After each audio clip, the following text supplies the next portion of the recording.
Happy Indigenous Peoples Day, and welcome to the Trailer Park Reveries channel. To start off with, I guess I should talk about labels.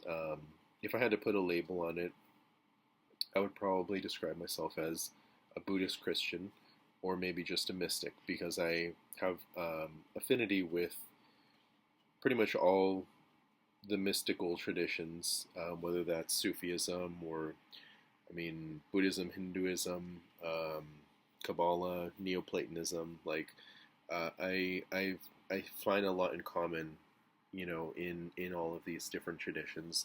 Um, I just I don't really go by literal, fixations on any kind of religious tradition.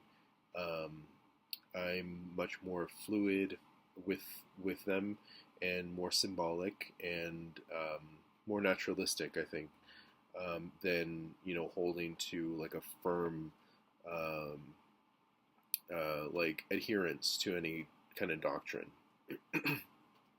um, I do believe in God now, but the the way that I believe in God is different than what people generally mean when they say God. For example, I believe that God is everywhere. He, if it is a he, she, it, whatever pronoun you want to use for God, is not some character up in the sky, like outside of the universe. I do think God is outside the universe, but I think God, it permeates every molecule in the universe as well, and so I don't think that it's a single character. Um, I will say just briefly that some people may call what I believe syncretism, which is the attempt to like mash different religions together. I just see it as patterns, seeing the same patterns in various different religions. But I preface that because I preface what I'm about to say next with that because it's not common what I'm about to, some of the comparisons that I'm going to make between Buddhism and Christianity, but I think it works. And it works for me, and it might work for you too. You might find value in it as well. So, there's a concept in Buddhism called emptiness, and in Buddhism they say that essentially everything is emptiness. That emptiness is form, and form is emptiness. So it's this idea that all things eventually flow into one another. Our bodies break down and we die, and our energy and our, the matter of our bodies flows into other creatures and into the wider, planet. Um, Planets die, eventually, and they spread out into the rest of the cosmos. Stars explode, all this kind of thing of like eventually everything flows into one another, and that kind of mixture is happening all the time, and so it's this idea that emptiness is, that nothing is really stable, and everything is in constant flux and constant change. And so I relate this concept of emptiness to God. You could also call God like source. You call, God light or love or just, energy, or the Tao, um, or any number of like, supreme gods in other religions. Um, but I think it's kind of all getting at the same concept, which is there is something supreme, so there is something transcendent, beyond the material. But I think that it is permeated in the material, and I'll get into that a little bit more in just a moment. I'm gonna say a few things about like the naturalism. I think the way that I see Christianity and Buddhism is that it you know gels very well with science, because I believe in evolution, and I believe in the Big Bang, and I believe that humans have been around for a good 200,000 years or so, which is what scientists say, and we evolved from other life forms. And um, I don't really believe in a literal reading of the miracles of the Bible. I don't think that they necessarily literally happened in the ways that are described, but I think that they are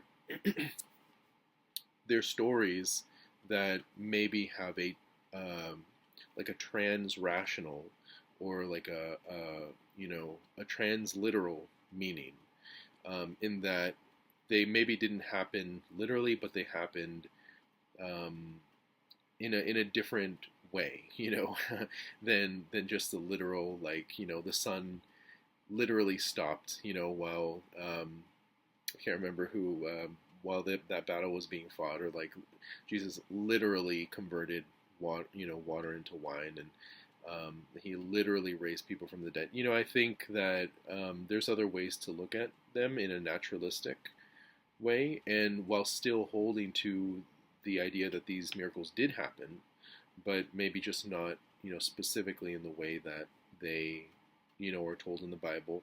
But I think that it's important to like still pay a lot of attention to these miracles and to these old stories and things like that, because I think that they're there to teach us a greater meaning, a different, higher level of meaning. Um, um, Something about Buddhism that I really love and really has made a lot of an impact on me, is the idea that the ego is basically an illusion. And um, the Buddhism teaches that the ego is like a ripple on a pond. The pond is what's real. The ripple is just the excitation of the pond, because you can't lift a ripple out of a pond. It's part of the pond. Or like a wave on the ocean. That's like the ego.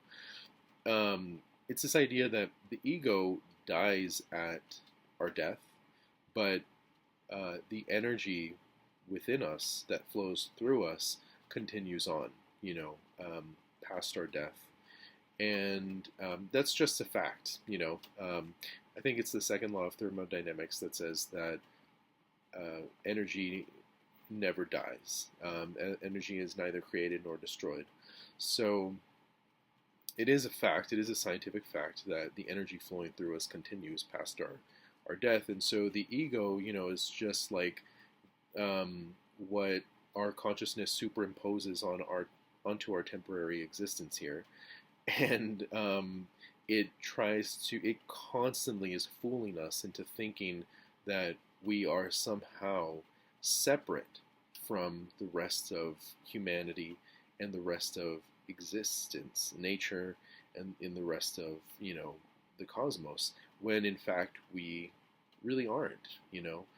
And the thing about this like idea is that, which is common in all mystical traditions, this idea that the small self, the ego, is just temporary and, basically like false,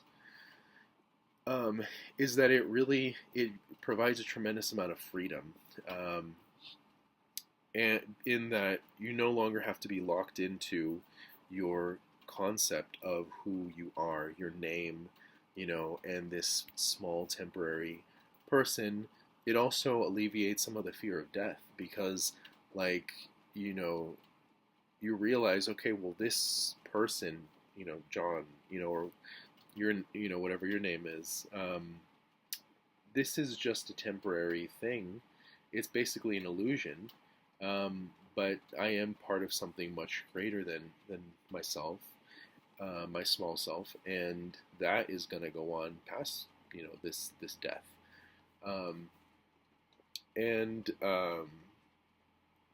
it's basically a transcendence from, the material world, which is very liberating in a lot of ways. And I guess I'll talk about nirvana in samsara. So there's this concept of samsara in Buddhism, which is that basically like that the world, or that basically the world of illusions, and they relate samsara to the material world. If I'm not wrong, I think I'm describing it right. Um, that the material world, the world that we see here before us with our eyes, is is illusory. Everything is an illusion. Um, but and nirvana is this idea of like a transcendent experience, the highest experience that you can get. But there's this idea that nirvana is in samsara, that you reach nirvana through this world, that we exist in today. It's a little bit different than Gnosticism, which was a early Christian like strain, which taught that the world is fallen and we want to get away from this world, kind of like the Matrix, where like the idea is that you want to wake up from the world. You want to get away from the Matrix. You want to get away from the illusion. You want to wake up. Um, and Buddhism is more about understanding that we reach nirvana, we reach transcendence through the illusions, because the illusions are all we have to go on, basically.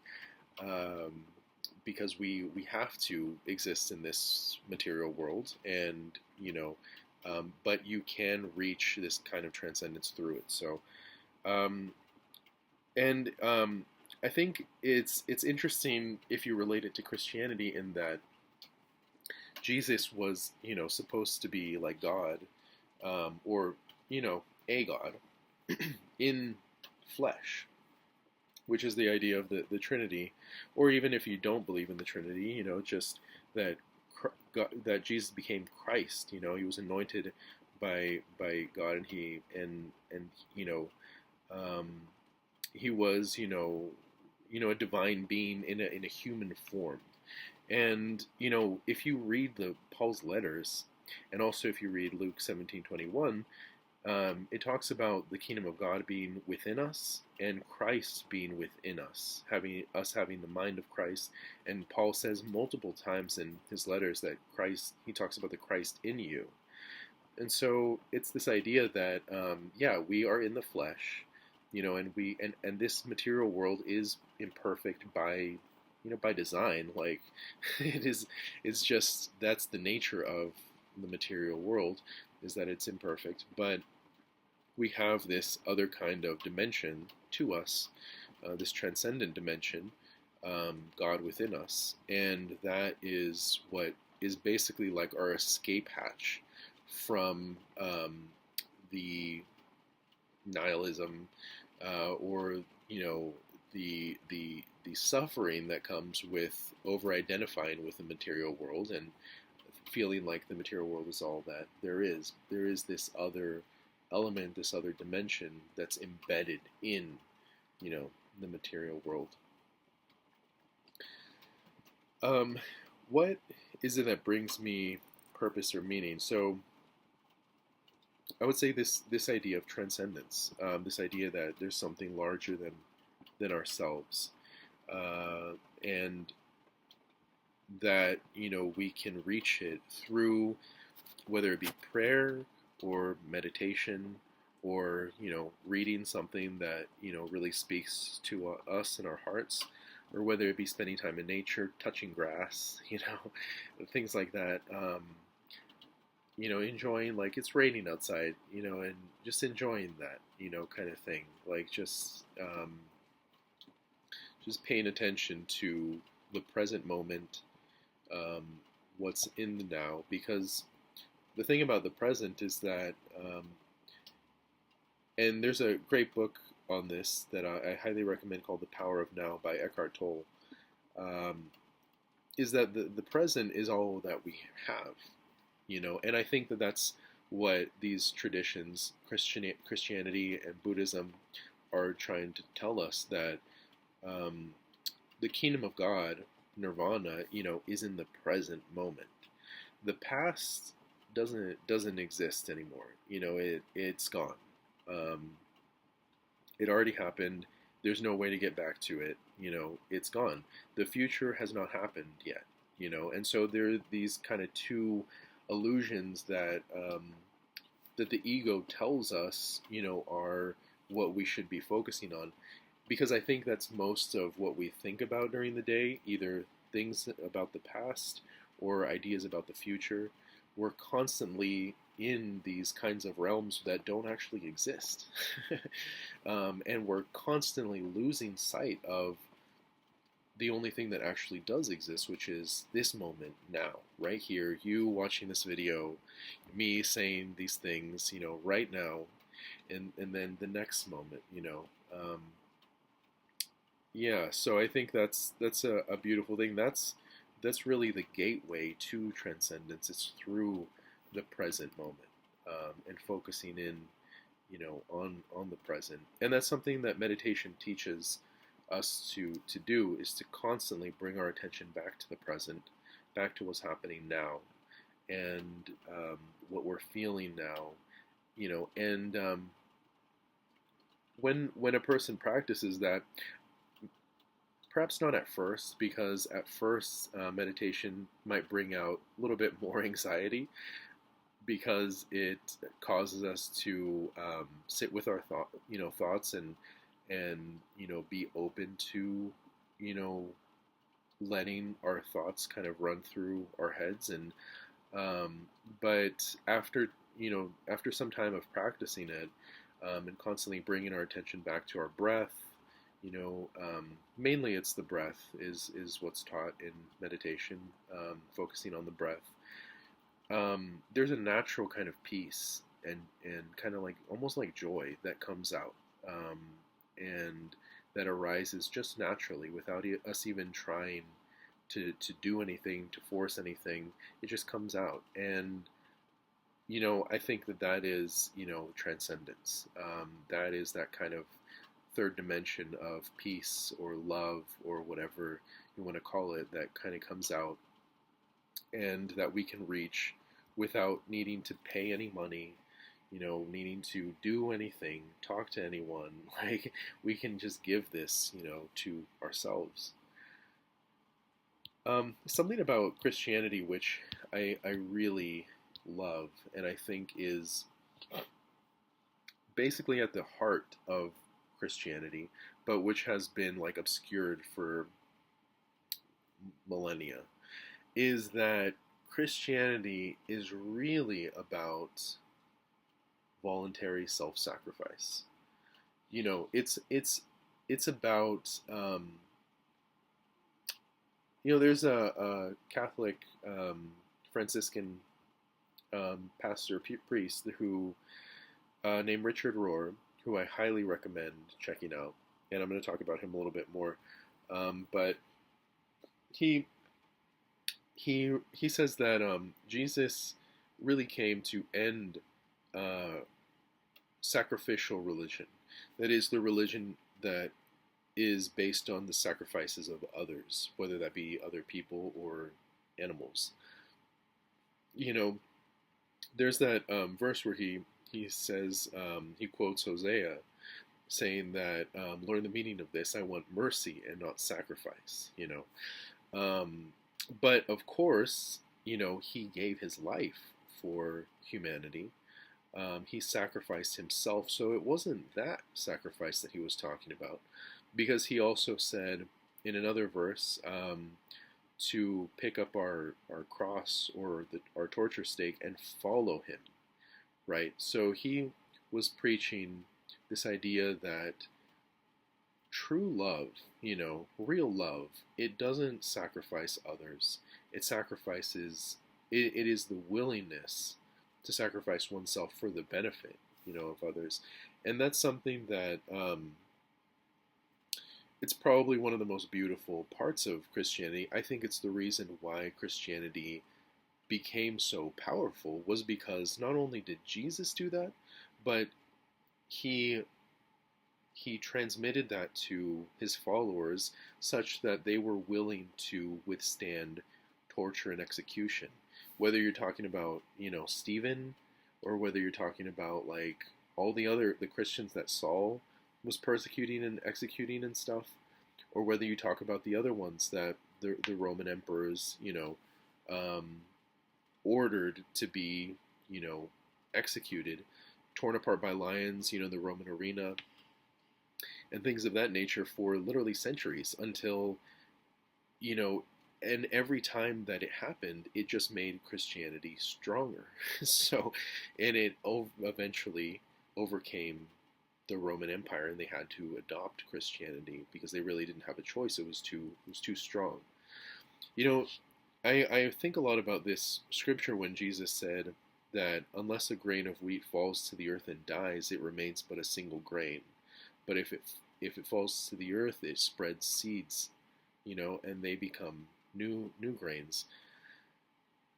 You know, I think that's something is that is a transcendent part. That is the probably most transcendent part of Christianity, which is that if we live our lives in a decent way and we try to be good to people and we live based on kindness, and respect for others, and self-sacrifice, that shit lives on, like past our death, because it lives on in the memories of people. It lives on just in whatever ways that we have affected other people and just the world in general. It continues on and it grows new seeds in others. I think that the people that I have admired the most over the years, after, since reading history and, thinking about people like Martin Luther King Jr. and Malcolm X and Jesus, of course, and like Sophie Scholl, and, as I've mentioned in a previous video, I grew up a Jehovah's Witness. The witnesses who died in concentration camps, who gave their lives, the early Christians, like so many different Gandhi, like so many people who were prepared, willing to sacrifice themselves, and that willingness, that courage, that like fearlessness in the face of death was what caused them to live beyond their mortal lives. And so, yeah, I think that it's one of my favorite parts of Christianity, and it's there in Buddhism as well. This kind of willingness, this seeing the world through loving kindness and focusing on compassion for others. There's certain like laws in Buddhism about not harming other people, and like even not harming animals, and even like trying to not harm like plants and minerals and things like that, which is really interesting. So yeah, and I would say there's tremendous beauty in like in these traditions in Christianity, and I mean all world religions. There's a lot of beauty and a lot of there's humor even. I think that Jesus, I think he was very humorous in a lot of his like the things that he would say to people. One for example, one thing, the greatest commandment, right, that he said that the whole law hangs on these two commandments: to love God with your whole heart and soul and mind and body. Um, so, I mean, if you think about that, that was an impossible commandment. He was literally giving an impossible commandment because you can't do that. You can't love God totally, because we are imperfect, and we don't have perfect control over our faculties. But I think that it was humorous because it was impossible, but it was also basically trying to awaken in us the idea that we need grace, from God. We need that transcendence because we can't do it on our own, through our own powers, through our own like efforts. We can't. We can't, be the kind of people that we want to be unless we allow in a third dimension, which is God's grace. So, yeah, but I think he was very humorous in a lot of his teachings. Um, so those are some of the things that I've enjoyed about these different religious traditions that I grew up with or have studied. Some of my influences have been, of course, the Jehovah's Witnesses. Like, I know the Bible pretty well because I had to read it multiple times, and I was given instruction like multiple times a week, almost every day. Um, like the witnesses were like my university. So uh, I would say Richard Rohr, who I mentioned before, he's the Catholic Franciscan priest, and he's just amazing. I mean, ever since reading the first book that I read from his is called Falling Upward.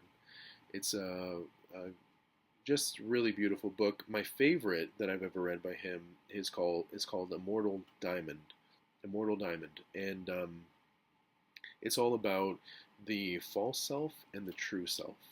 The true self being God in us, and I highly recommend that book. Someone who I during the time that I was an atheist, that I didn't really believe in God or anything didn't really believe in anything transcendent, from like 2020 to like 2022. Um, One of the people who was probably the person who was the most influential in my life during that time, and has been since, is Roger Hallam, who is a British activist, revolutionary. He was an organic farmer for 20 years, and he grew up Methodist. His mom was a Methodist minister, and he has had a huge influence on me. And there's a video called "Advice to Young People as You Face Annihilation," and at the last section, he talks about wisdom and balance, and these kinds of ideas about like what keeps us going, in these dark times that we're living in. Learning to deal with life is really a function of being able to face death.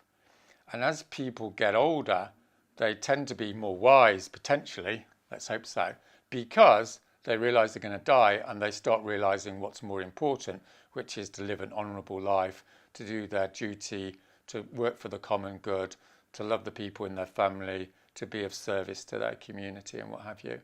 Well, if you're young, then maybe you're not so fussed. But obviously, what's happened to you, to your generation, is you've had the actuality of death, i.e., annihilation, thrust upon you, and you're horrified and furious about it for good reason. However, there's a sort of bright side of it, as it were, is through the confrontation, through the confronting of the actuality of death, and moving through that actuality, you can learn how to live more effectively and in a more joyful way. What does something positive is to get up each morning and go, okay, this is the way it is, and I'm going to do A, B, and C in order to try and improve it. And I'm not going to be attached to the outcome. I'm going to go into service to the common good. And that is a sort of, there's one word for it, transcendence. And lots of different people say it in different ways from different cultures and backgrounds and what have you. But broadly, that's what happens. Now, the catch, of course, the catch is the most effective way to sort of come to this realization is to experience suffering. In other words, to go into life and to experience life for what it is, instead of retreating from life every time there's the prospect of suffering. It's a beautiful video, and he's spoken a lot more recently about his spiritual beliefs, and that is really what kind of really started to like jiggle my materialistic, atomistic way of seeing, in that he would talk about these ideas of like, transcendence and not identifying so much with his own self. So yeah, I highly recommend checking his videos out, especially the ones that talk about transcendence and service and different things like that. So Kenneth Leung, who wrote this book, has been a huge influence on me recently. The Zen Teachings of Jesus. Highly recommend that book. Martin Luther King Jr., of course. There's a cartoon that I watched when I was in grade school about him called My Friend Martin. I love this cartoon. I highly recommend it. It made a huge impact on me. It's a cartoon about what would happen he wasn't if he didn't do the things that he did, and it shows kind of like an alternate reality where he never existed, or he never accomplished the things that he accomplished, and it also has a lot of archival footage of him. So it was very influential in my childhood. I probably was like in third or fourth grade when I watched it, and it made a huge impact on me. The last thing that I want to talk about is this idea of freedom versus control. And this book here, The Brothers Karamazov by Dostoevsky, this book has made a huge, huge impact on me. I first heard about this book when I was kind of in my early, political explorations, watching a lot of videos by Noam Chomsky, the linguist and philosopher, who is still alive. He's very old, but he's been called the most significant, or most famous, or most important American dissident in maybe our history. But he would constantly talk about these ideas, of freedom and control. And he talked about this book called The Brothers Karamazov, specifically a story in the book called The Grand Inquisitor. And in this story, the story is that Jesus comes back to Earth during the time of the Inquisition, when the Spanish Church was the Spanish Inquisition, when they were torturing heretics and things like that, and really putting an iron fist down and controlling the people and driving out any kind of heresy, according to them. And so Jesus comes back, and he starts healing people, and he starts performing miracles. And so the Grand Inquisitor, who's like the Pope, basically, takes Jesus into his lair, and he basically berates him for a couple hours, and he just tells him, you fucked up, essentially. You messed things up. You wanted to teach the people about freedom, and freedom is not what people need. What people need is security. What people need is illusions, and they need someone to control them. And you rejected the three offers from the devil. The offer to feed people by turning the stones into bread, but you could have fed the whole world, if you had done that. You rejected, the glory of, the ruling. You could have ruled the entire world, with your abilities. You could have ruled the entire world, and everyone would have known who to entrust their conscience to, and you also rejected the offer to show people that you are superhuman, that you are something greater than the average man. And you rejected those temptations, and because of that, we're going to burn you at the stake. We are going to burn you as the worst of heretics, is what he says. And at the end of this long diatribe that the Grand Inquisitor launches against Jesus, Jesus stands up and he kisses the Grand Inquisitor on his on the lips, and he's overcome. The Inquisitor is overcome with emotion, because Jesus doesn't say a word. and he basically says like, get out of here, you know, like we don't, just never come back. We won't burn you, but just never come back. I think that story has made such an impact on me because it's, of course, it's not like a literal story, but